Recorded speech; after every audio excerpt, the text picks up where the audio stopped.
Hello दोस्तों, तो स्वागत है आपका अपने यूट्यूब चैनल एच के टेकिंग में। तो दोस्तों, आज के इस वीडियो में हम डी के उच्चारण के बारे में जानेंगे। तो वीडियो शुरू करने से पहले अगर अभी तक आपने हमारे चैनल को सब्सक्राइब नहीं किया है तो पहले चैनल को सब्सक्राइब कर लें और इस बेल के आइकन पर भी क्लिक करें। तो चलिए बिना देरी के वीडियो स्टार्ट करते हैं। आपने अक्सर देखा होगा कि डी को कभी ड पढ़ते हैं, कभी ज पढ़ते हैं और कभी ट पढ़ते हैं। तो सबसे पहला नियम हमारा यही है कि हम डी को ड कब पढ़ेंगे। तो नियम यह है कि जब भी छोटे और सरल शब्दों में कोई कभी डी का प्रयोग होता हो और यदि डी का प्रयोग सबसे शुरू में होता हो, अगर शुरू में डी का प्रयोग होता हो तो डी को हम ड पढ़ेंगे। जैसे कि हम एग्जाम्पल के थ्रू समझ लेते हैं। तो एग्जाम्पल पहला हमारा ये है कि DOG यानी सबसे पहला वर्ड डी है और रूल्स में भी यही है, सबसे पहला वर्ड डी होना चाहिए। और रूल्स आगे भी यही कह रहा है कि अगर छोटा वर्ड हो और पहला अक्षर डी हो तो ही डी को हम ड पढ़ेंगे।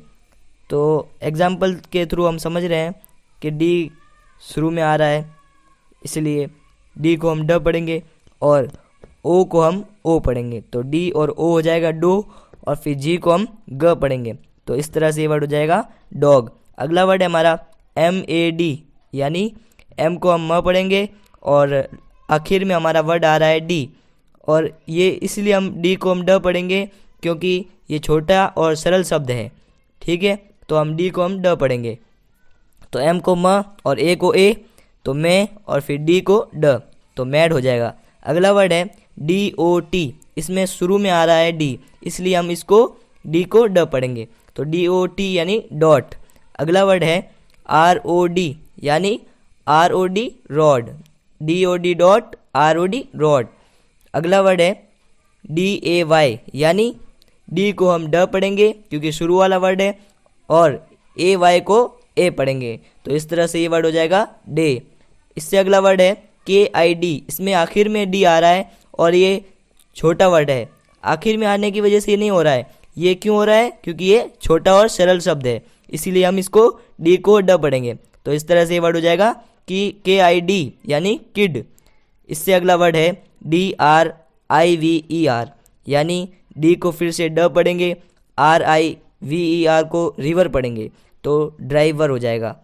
इससे अगला वर्ड है SAD यानी फिर से ये सरल और छोटा शब्द है और आखिर में डी का प्रयोग हो रहा है, तो हम SAD को सैड पढ़ेंगे। आगे बढ़ते हैं सेकंड रूल के ऊपर। कब डी को ट पढ़ते हैं, कब डी को ट पढ़ते हैं।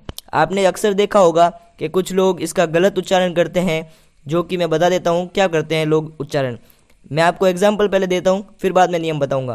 पहले एग्जाम्पल ये है कि शेप जो लिखा हुआ है इसमें अगर ED लगा दिया जाए तो कुछ लोग इसे शेप्ड पढ़ते हैं, शेप्ड। ठीक है, लेकिन इसका उच्चारण अलग होता है, इसका उच्चारण शेप्ड होता है। तो नियम हमारा ये है कि जब भी अंत में प, फ, स, च और क ध्वनि निकले और उसी वर्ड में ED जुड़ जाए, उसी वर्ड में ED जुड़ जाए, तो हम ट पढ़ेंगे। क्या पढ़ेंगे? डी को ट पढ़ेंगे। आखिर में आ रहा है डी, तो हम डी को ट पढ़ेंगे और ये लॉन्ग वर्ड होंगे। ठीक है, तो सबसे पहला हमारा वर्ड है SHAPE यानी शेप। शेप को हम शेप में हमने देखा कि शेप में आखिर में प आ रहा है और हम इसमें ED जोड़ेंगे, तो ये ED जोड़ने पर कुछ लोग इसे शेप्ड पढ़ते हैं, जबकि ये होता है शेप्ड। क्या होता है? शेप्ड। इससे अगला वर्ड है, शेप का मतलब होता है, अगला वर्ड है हमारे पास ADVANCE। क्या लिखा हुआ है? ADVANCE यानी इस वर्ड का उच्चारण होगा एडवांस। नॉर्मली इसे एडवांस पढ़ते हैं और इसका मतलब होता है अग्रिम। ठीक है, तो हम इसमें डी जोड़ेंगे, एडवांस में डी जोड़ेंगे, एडवांस में डी जोड़ेंगे, तो ये हो जाएगा एडवांस्ड। क्या हो जाएगा? एडवांस्ड। ठीक है, इसलिए हम डी को ट पढ़ रहे हैं। क्यों पढ़ रहे हैं? क्योंकि ये वर्ड थोड़ा लॉन्ग है और इसमें अंत में जो ध्वनि हो रही है वो श की ध्वनि हो रही है। किसकी हो रही है? Advance, advance. तो उसमें स आ रहा है, तो इसलिए हम डी को ट पढ़ते हैं। अगला वर्ड है हमारा DRENCH, DRENCH, इसे हम ड्रेंच पढ़ते हैं। तो आखिर में च की ध्वनि उत्पन्न हो रही है, तो हम च की ध्वनि आने से हम अगर ईडी जुड़ेगा तो डी को हम ट पढ़ेंगे। क्या पढ़ेंगे? ट। तो इस तरह से इसमें ईडी जुड़ा हुआ है तो हम इसे पढ़ेंगे ड्रेंच्ड। क्या पढ़ेंगे? ड्रेंच्ड। तो हम अगले नियम के ऊपर बढ़ते हैं।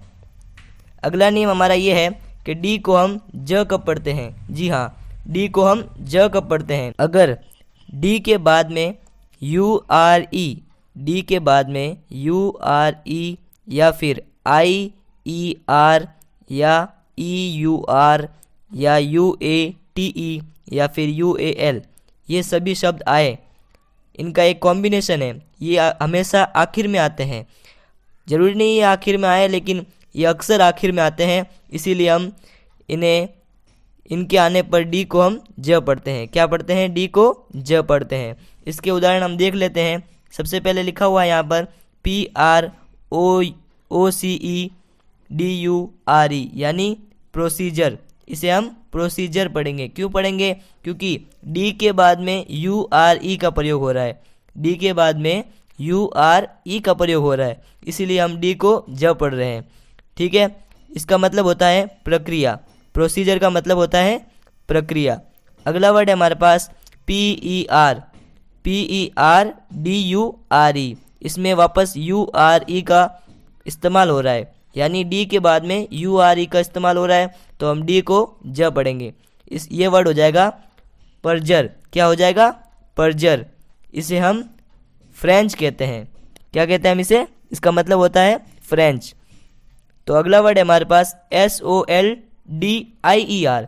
अब आप कहोगे इसमें URE तो आया नहीं, लेकिन यहाँ पे नियम में साफ साफ दिया हुआ है कि जब भी कभी URE या फिर IER आए, IER आ रहा है यहाँ पे, डी के बाद में IER आ रहा है, तो हम डी को ज पढ़ेंगे।